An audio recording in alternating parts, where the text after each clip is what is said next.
Dentro de la especialidad de la ginecología y cuando uno abre un poco más la puerta a un diálogo orientado hacia la sexualidad, es un tema que sale con alguna frecuencia, pero que sí genera todavía algunos resquemores de hablarlo con comodidad o con libertad, porque bueno, mis pacientes mayoritariamente son mujeres, cisgénero, y dentro de nuestra sociedad, la mujer cisgénero es la que se encuentra como más censurada al momento de pensar en su propio placer, en disfrutar de su propio placer y, por ende, de experimentar su propio placer. Imagínate hablar de masturbación o de experimentarla sin la culpa de romper una norma moral muy establecida culturalmente. Entonces es un tema que todavía sí genera algunas, digamos, rispideces, enrojecimientos faciales o temores de ponerlo sobre la mesa. La verdad que sí, me imagino que debe ser un momento, tanto en el consultorio como fuera, que todavía genera, ¿no?, esta reacción. Y hay gente que obviamente, cuando uno habla de este tema, dice, no, yo no sé porque no lo hago y nunca lo hice. ¿Y está bien no haberlo hecho en el caso de que así sea? A ver, mira, hiciste la pregunta así como justísima. Hablar de si está bien o está mal es volver a entrar dentro de la norma moral y de ponerle un juicio de valor moral a la masturbación. Entonces no está ni bien ni mal. La realidad es que, ¿qué significa masturbarnos? Y si quieren, lo vamos a llamar de otra manera para que podamos relajarnos y entonces quizás conectarnos con lo que es conocer nuestro propio cuerpo, conocer la forma en la que nuestro propio cuerpo siente placer y por lo tanto tener como una conexión placentera con nosotros mismos, con nosotros mismos, y a partir de esto por ahí tener claro entonces cómo transmitir a un otro, una otra, un otro, cuáles serían las formas en las que nos gusta ser tocados para sentir placer.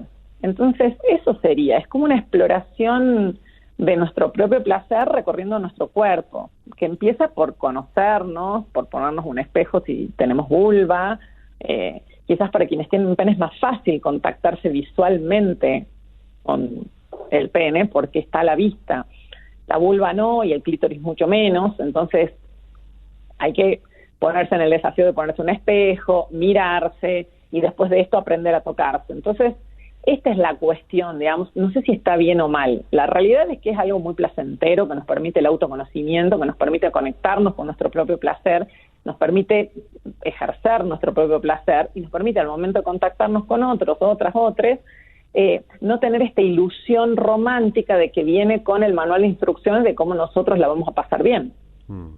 Sí, creo que eso es importante destacar, ¿no? Y además, también como parte de un concepto que también es igual de amplio, que es el de la sexualidad, que es vivir nuestra sexualidad y que nuestra sexualidad no está atada únicamente al encuentro sexual con otra persona, porque por ahí también pasa que cuando uno habla de sexualidad piensa que es solamente en el acto sexual, en el coito, como si fuese lo único, y en realidad también pasa por por la autoexploración, el autoplacer, el saber qué me gusta, qué no me gusta, cuál es una zona erógena de mi cuerpo y cuál no.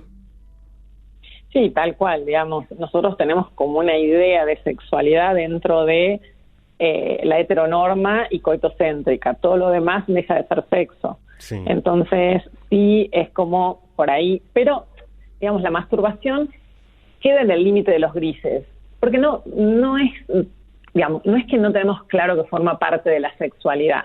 De lo que está cargada la masturbación es de este componente fuerte de la penalización de la búsqueda del placer. Imagínate, si buscar el placer cuando uno está en un acto sexual dentro del heteronorma, coitocéntrico, buscar el placer a veces es como una cuestión todavía compleja de ser planteada. Bueno, en la escena de un encuentro con uno mismo, mucho más.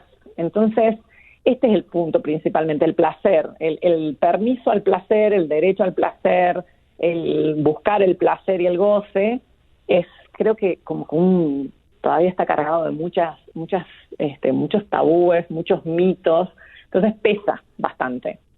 La verdad que sí, pesa, cuesta y creo que sería bueno tal vez dejar de ponerlo en ese lugar de eso no se habla, porque creo que forma parte de la vida del ser humano y forma parte como muchas otras cosas, ¿no?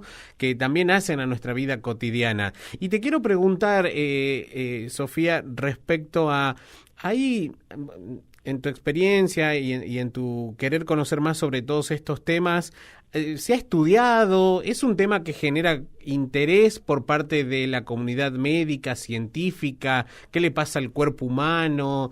¿Uno puede indagar desde ese punto de vista también respecto a este tema?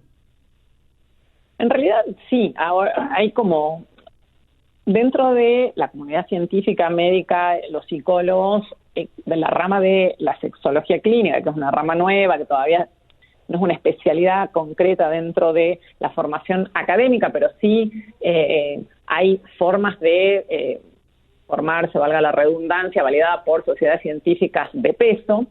Sí hay estudios, de hecho, desde la época de Master y Johnson, que se empezó a estudiar en 1960, que se empezó a estudiar la respuesta sexual humana, empezó a verse qué le ocurre al cuerpo desde lo fisiológico al momento del orgasmo. Antes probablemente no había un estudio así científico, médico, acerca del tema, quizás abordajes desde otros lugares, como por ejemplo el abordaje que puede haber hecho Freud sobre la histeria femenina o algunos otros conceptos que había sobre lo que significaba un orgasmo o cómo se curan, por ejemplo, en alguna época se creía que cualquier situación que atañera, digamos, a una mujer tenía mucho que ver con la histeria femenina, que la histeria era una enfermedad del útero y que la masturbación de la mujer por parte del médico en la consulta era el tratamiento. Ahora, si no te curabas de esa situación, pasaban a otros tratamientos un poco más cruentos y complejos.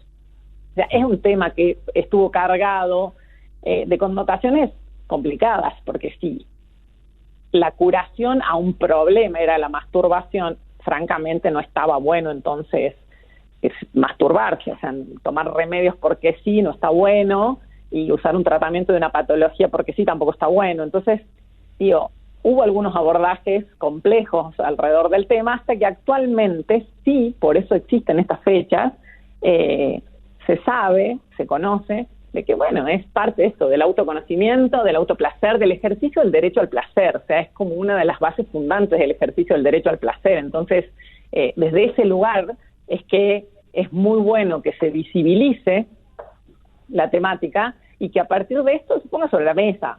Seguramente que tenemos todavía años de recorrido para que esto no sea un tabú y no esté rodeado de tantos mitos, pero bueno, empezamos por algo. Tal cual.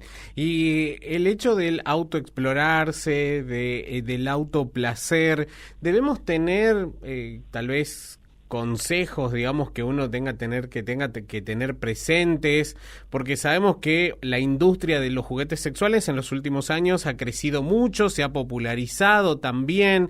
Entonces, por lo menos a mí me ha tocado ver incluso guías donde te dicen qué elementos son recomendables, qué no, con cuáles tener cuidado, por el impacto que incluso hasta puede tener en la salud, en la zona genital de las personas. Eso también se lo puede conversar, por ejemplo, en el consultorio, plantearlo como una duda que uno tiene, si es que tiene la confianza y obviamente lo quiere plantear como un tema de la consulta, por ejemplo. Particularmente en mi caso, sí. Uh-huh. Si alguien quiere saber alguna cuestión acerca de los juguetes sexuales, sí. De todos modos, está bueno lo que decís, porque también sería importante plantear que antes de dar el paso hacia un juguete sexual, siempre la exploración con nuestras propias manos es preferible hasta que tenemos un autoconocimiento suficiente como para saber, qué nos puede dañar y qué no, qué nos gusta y qué no. Empezar de entrada terciarizando esta cuestión con un juguete es también un poco desdibujar de lo que habla o de lo que sería promover lo que es el autoconocimiento y el autoplacer de entrada, ¿sí? O sea, esto es como un poco primero conocerme, saber cómo soy, conocer las dimensiones de mi cuerpo, conocer por dónde sí, por dónde no, qué es lo que me va guiando hacia sentirme confortable y placentera, y después de esto quizás incorporar algún anexo, ¿sí?